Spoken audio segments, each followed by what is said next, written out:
네,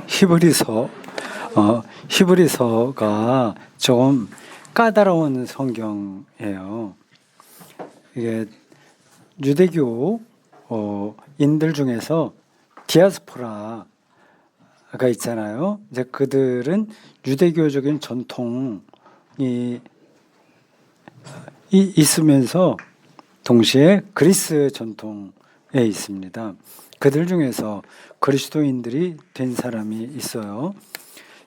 그들을 위해서 예수님을 설명하는 거니까 그 구약의 여러 전통들이 개입이 됩니다. 그러니까 예수님을 뭐 대제사장으로 묘사하는 뭐 등등이죠.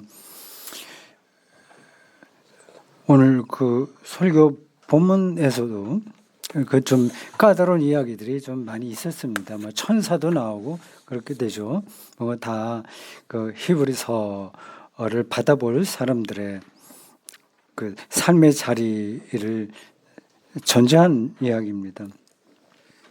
설교 중에 현대인들이 전통적인 기독교 예배나 그 신 개념을 받아들이지 않지만 대형품 신을 따르고 있다 이런 말씀드렸어요.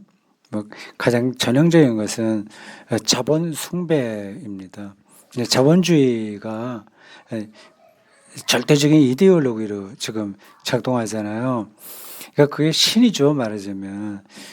신이라고 하는 이름만 붙이지 않았지 그 자본이 이 세계를 완벽하게 지배하고 있습니다. 그런 현상들이 뭐 더 심해지면 심해지지 뭐 줄어들지 않은 것 같아요.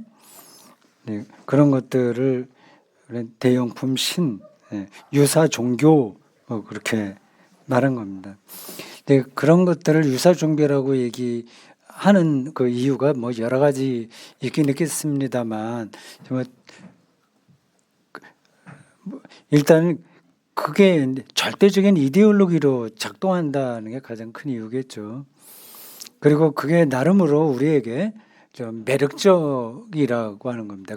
그걸 통해서 늘 불편하면 그럼 뭐하러 따르겠어요.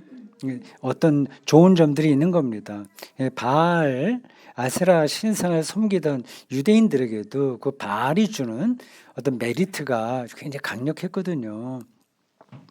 그건 대중들이 거기서 어떤 그 카타르시스라고 해도 좋고 아니면 뭔가 자기들의 영혼을 힐링시킨다고 해도 좋고 그런 것들 매력적인 게 있기 때문에 이제 그렇게 따른 겁니다. 플라톤의 동굴의 비유는 너무 잘 알려진 건데 제가 설교 시간에 좀 길게 설명을 했어요. 그게 오늘 현대 사회에도 크게 엇나가지는 않는 것 같습니다. 크게 틀리지는 않는 것 같습니다. 근데 우리의 인식의 한계라고 하는 게 늘 있어요. 어디에 이렇게 한번 이렇게 익숙해지면 그게 당연한 것으로 생각돼서 다른 것을 전혀 우리가 생각하지 못합니다. 동굴의 비유 그 이야기를 했습니다. 근데 그 이야기를 하면서 교회 밖에 있는 사람들이 오히려 그리스도인들 향해서 당신들이 그 동굴 안에 들어있는 사람들이다 하고 말한다고 제가 한번 짚었습니다. 아마 상당히 많이 그럴 거예요. 지금 기독교가 거의 조롱받는 상태에 떨어져 있지 않습니까? 뭐 심지어는 뭐 안티기독교 사이트도 있고요. 하여튼 그렇게 될 만한 일들을 우리 한국의 기독교가 좀 저지른 게 있긴 있는데 여전히 시대가 아주 과도할 정도로 기독교를 비판하는 것 같습니다. 그런 비판을 이미 오래전에 많이 받았어요. 프로이트나 니체나 칼 막스에게서 종교 집단 융두도 마찬가지겠고요. 기독교 비판은 유럽 세계에서 이미 다 거쳐온 겁니다. 그래서 지금 안티 기독교에서 하는 그 문제 제기는 사실 보면 유치한 거예요. 그러니까 그런 걸로 그렇게 겁먹을 필요는 하나도 없습니다. 근데 좀 시끄럽다, 좀 귀찮다, 성가시다 이제 그런 정도지 그들의 비판의 수준은 사실은 낮은 거예요.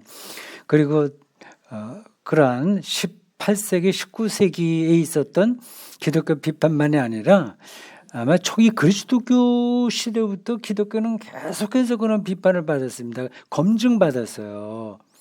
이게 진리 논쟁이라고 합니다. 기독교가 뭐 그냥 문 딱 닫아 걷어 세상이 뭐라고 하든지 아무 대꾸도 하지 않고 이렇게 숨어서 미리 종교처럼 길을 걸어온 게 아니라 자기를 다 그대로 드러냈습니다. 그래서 많은 비판을 받았어요. 뭐 여러분들이 잘 아시는 대로 당시 로마에서는 기독교를 무신론자라고 얘기했잖아요. 이거 다신론이 그 시대의 정신이에요. 이게 그럴듯하잖아요.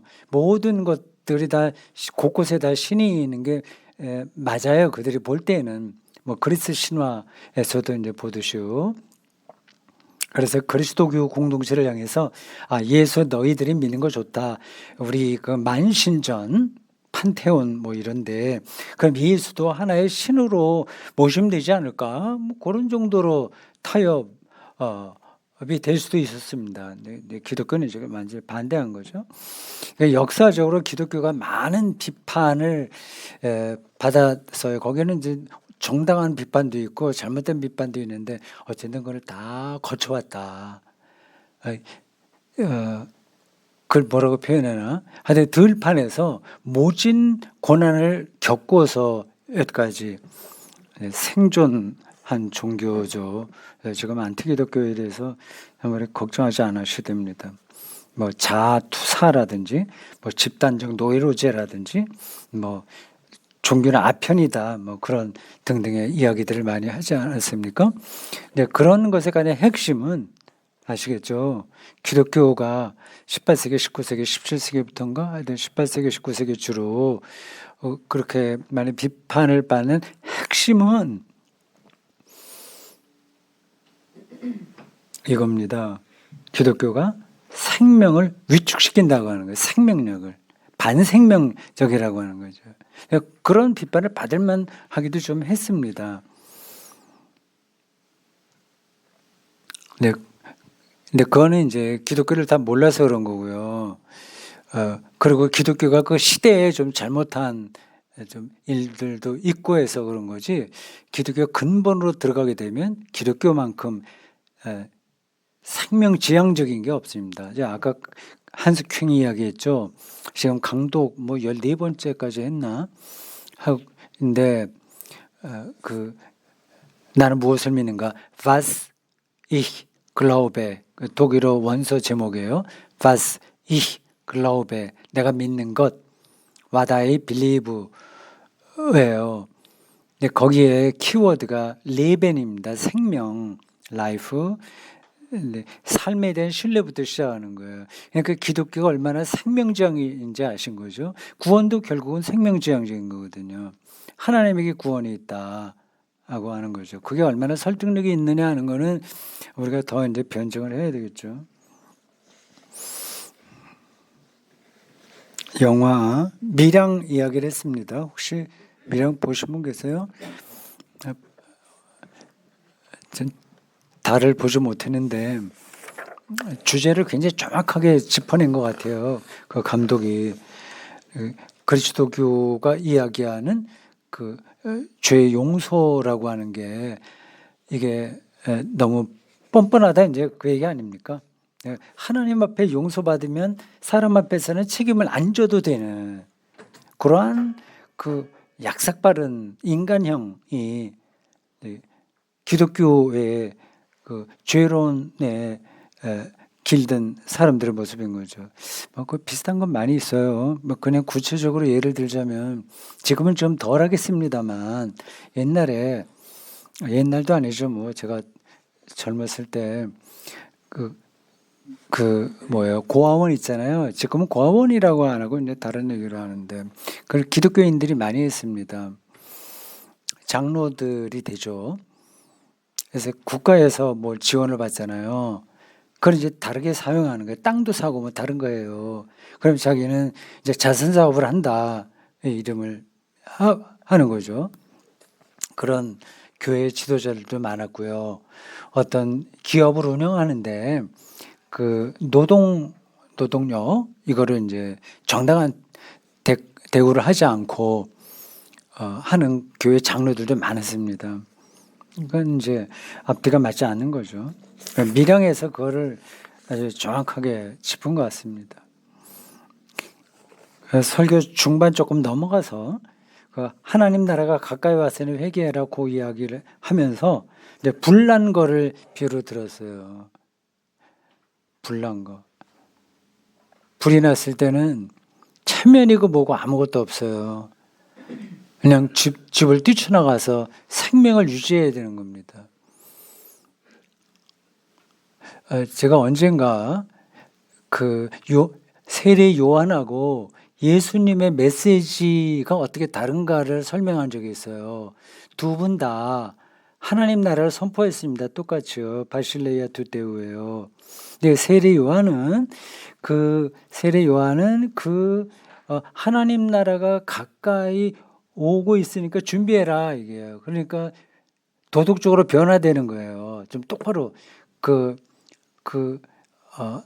군인들은 자기 월급으로 만족해야지 그걸로 하지 못하고 다른 데서 나쁜 돈 받아서 그렇게 하지 말고 그리고 하여튼 굉장히 도덕적으로 깨끗하게 살아야 된다고 하는 거를 세례 요한은 주장했습니다.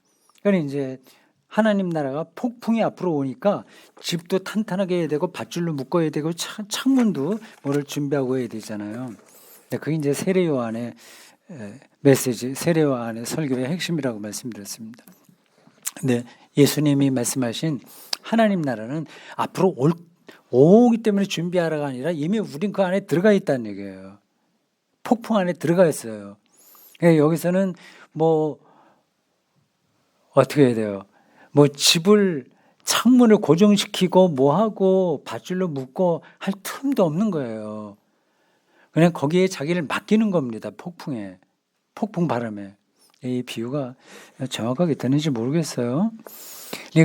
그런 불이 난 것 같은 당장 불이 난 것 같은 상태 그리고 폭풍이 앞으로 오는 게 아니라 들어가 있는 상태에 영적으로 그런 긴장감, 충격 뭐 그런 것들이 종교의 가장 근원적인 경험입니다. 누미노제라고 하는 그런 표현들이에요. 거룩한 두려움 이런 것들이요. 근데 그런 게 우리의 일상적인 삶과 거리가 멀어요. 이게 서로 이렇게 상충되는 것 같습니다. 너무 일상의 과잉으로 떨어져 버리니까 그 불났다고 하는 거, 폭풍 안에 우리가 들어가 있다고 하는 그 사태를 느끼지를 못하는 겁니다. 그냥 이거를 더 아주 일상적으로 실질적으로 우리 실존과 연관시켜서 말씀드리면 이런 겁니다. 이미 우린 죽은 거예요. 죽음이 눈앞에 온 거라니까요. 천천히 죽어가는 게 아니라 죽음과 현재 삶이 일치된 그 상태로 들어가는 게 기독교 영성의 핵심입니다. 이미 죽어 있는 거예요. 그러니까 다른 거 신경 하나도 안 쓰는 거지. 아주 원칙적으로 제가 말씀드리는 겁니다. 기독교 영성을 가장 실제 삶으로 잘 살아내는 사람들을 가리켜서 출가 수도사들이라고 하잖아요. 그러니까 수도원에서 그들이 살아가는 것은 무덤에 들어가 있는 거하고 똑같습니다. 아주 그냥 생명을 연장할 수 있을 정도로만 먹어요. 그리고 몸이 굳지 않을 정도로만 노동해요. 거기에 몰입하는 겁니다. 이제 보통 사람들 저게 안 되는 거죠. 근데 그게 근원이에요. 그럼 이 세상 우리가 어떻게 사냐? 그건 또 다른 문제입니다. 일단 그 근원적인 맛을 느끼고 종교 체험을 하고 누미노제에 대한 경험을 하고 그리고 현실 삶의 문제들은 뭐 각자가 여러분들이 해결해야 되는 거죠. 근데 그 근원적인 원초적이고 시원적인 영성 그런 것에 대한 경험이 없으니까 자꾸만 일상이 과부하돼서 우리를 지배하는 겁니다. 제가 아까 설교를 하다가 그 죽음이 이미 해결됐으니까 죽음을 두려워하지 않으니까 일상에서 벌어지는 그 어떤 어려운 삶 그걸 뭐 두려워하겠냐. 아무 걱정하지 않고 예수 그리스도에게 가까이 간다고 얘기했어요. 이렇게 얘기를 하면서도 내가 과연 그렇게 살고 있나 생각을 했습니다. 제가 설교 마지막 부분에 바울의 그 빌립보서 나온 그 문장을 읽어드렸잖아요. 제 신앙 고백이기 때문에 드린 겁니다. 아직 잡은 게 아니에요. 근데 그 방향을 향해서 치열하게 나가고 있을 뿐입니다. 근데 방향은 맞으니까 내가 현실에서 그거를 다 감당 못해도 그걸 향해서 노력하겠고, 우리 같이 예배 공동체에 가는 사람들도 그 방향으로 가보자 이제 그렇게 하는 거죠. 그래서 거기서 모든 문제가 해결되는 건 아닙니다. 우리 젊은 분들은 이제 아이들이 어리니까 계속 귀엽게 키우는데 아이들이 크고 하면 실제적으로 걱정은 많습니다. 그리고 자녀들이 말썽을 피우기도 해요. 그럼 걱정이 되죠. 근데 곰곰이 생각해 놓으면 내가 지금 내일 죽는데 죽음과 지금 살아있는 걸 한순간으로 내 생각하는데 뭐 자식이 그렇게 자기 역할 못하고 한다고 그래서 그거 그렇게 심각한가? 불이 났는데 그 다른 거 신경 쓸 건가? 안 쓰고 나 스스로의 문제에 집중하는 거죠. 나의 구원. 제가 몇 년 전에 목사 구원이라는 책을 썼는데 첫 번에는 목사 공부였고 두 번째가 목사 구원이잖아요. 그러니까 제가 설교하는 것도 내 구원의 문제예요. 그게 핵심인 겁니다. 근데 그게 급하기 때문에 다른 건 좀 신경을 안 쓰는 거죠. 안 쓰려고 노력을 하는 거죠. 근데 이걸 조금 바꿔놓고 생각하면 자식들이 뭐 좀 우리 기대대로 안 되고 하는 거 있잖아요. 걱정이 되죠. 뭐 가족만이 아니라 부부 사이에도 그런 일이 벌어질 수 있어요. 그런데 바꿔서 애들이 정말 잘 됐다. 뭐 모든 게 잘 됐다 그러고 효도도 아주 착하게 효도도 하고 그런다. 그래도 그것도 별거 아닌 겁니다. 따지고 보면 별로 동의하지 않은 것 같아서 제가 혼자 내가 독백을 하나 그러는데 별거 없어요. 잘하면 잘하는데 또 거기에 이런저런 생각할 거리가 있고요. 그건 그냥 사는 겁니다, 그냥. 그래서 제가 입에 달고 사는 말, 예수 그리스도에게 가까이 가는 것에 대해서는 우리가 최선을 다하되 나머지들은 대충 하자. 성실하지 말자고 하는 게 아니라 그건 어떻게 해도 살아가는 거예요. 이걸 극단적으로 얘기하면 노숙자로 살 수도 있잖아. 그리고 뭐 연봉 1억 받으면서도 살 수도 있잖아요. 그냥 사는 거예요. 불난집이라고 하는 거, 그걸 여러분들이 하여튼 머릿속에 기억해서 좀 생각해 보시죠. 타종교에 대해서 제가 왈가왈부하지 않겠다고 얘기했습니다.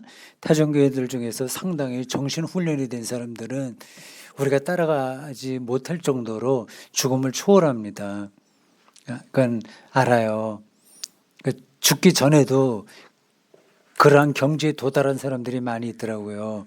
예를 들자면 뭐 그런 어떤 뭐 훈련도 한다고 하는 건데 훈련인지 뭐 자기가 그렇게 하는 건지 모르겠는데 한밤중에 일부러 무덤 옆으로 가요.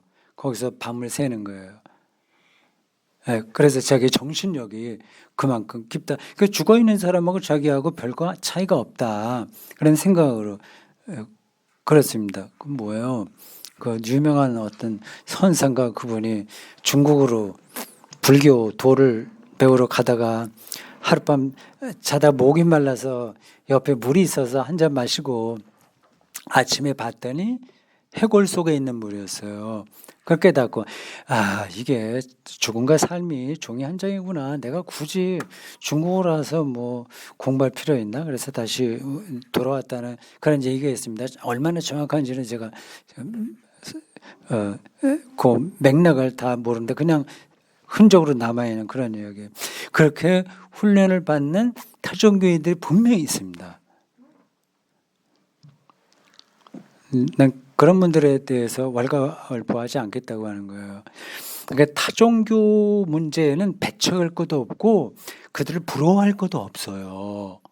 우리는 우리 운물, 샘물을 마시면 되는 겁니다.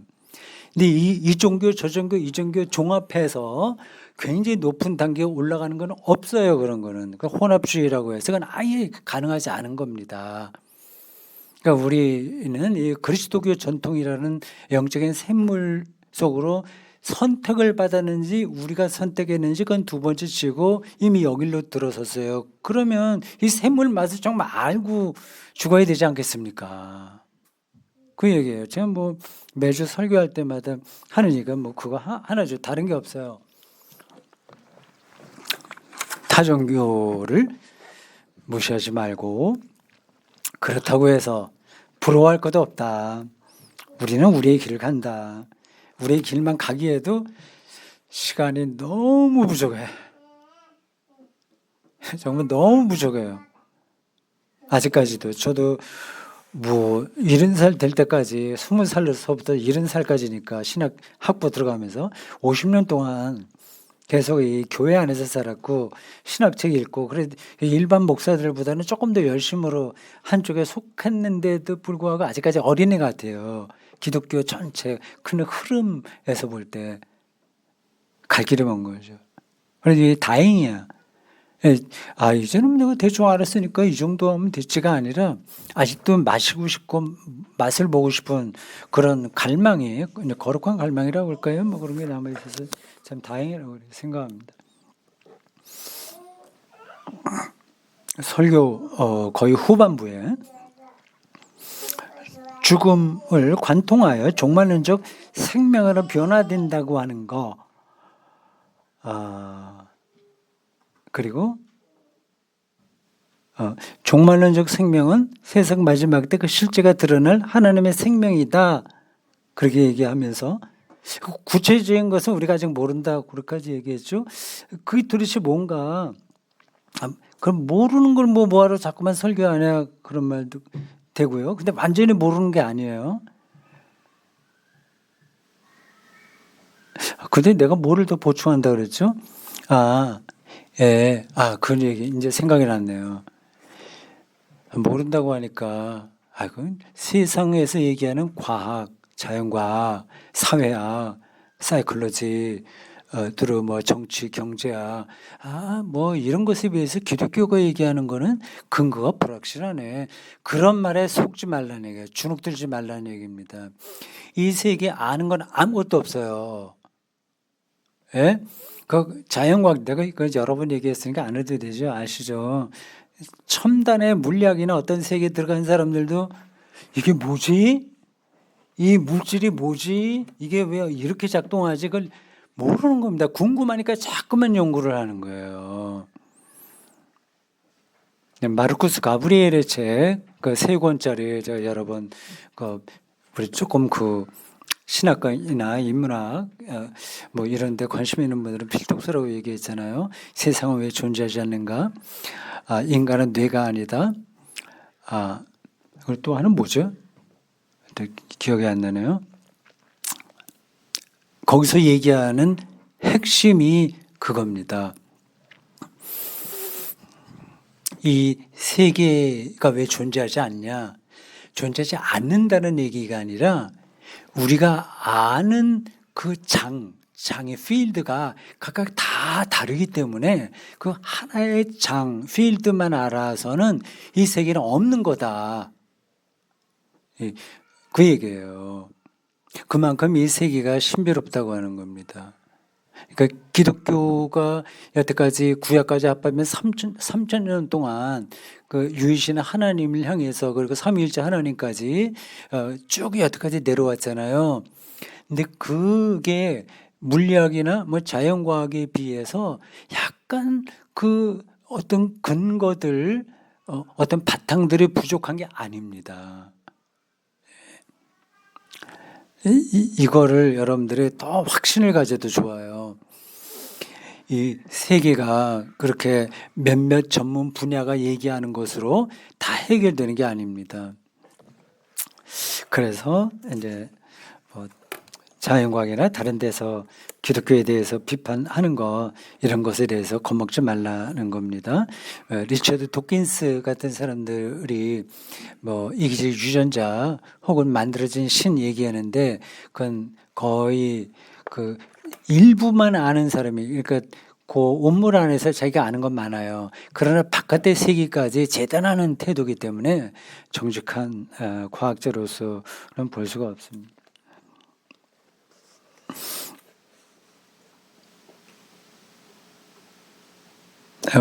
여기까지만 하겠습니다. 혹시 질문 있으면 해주세요. 자, 고맙습니다. 다음 달에 또 뵙겠습니다. 마치겠습니다.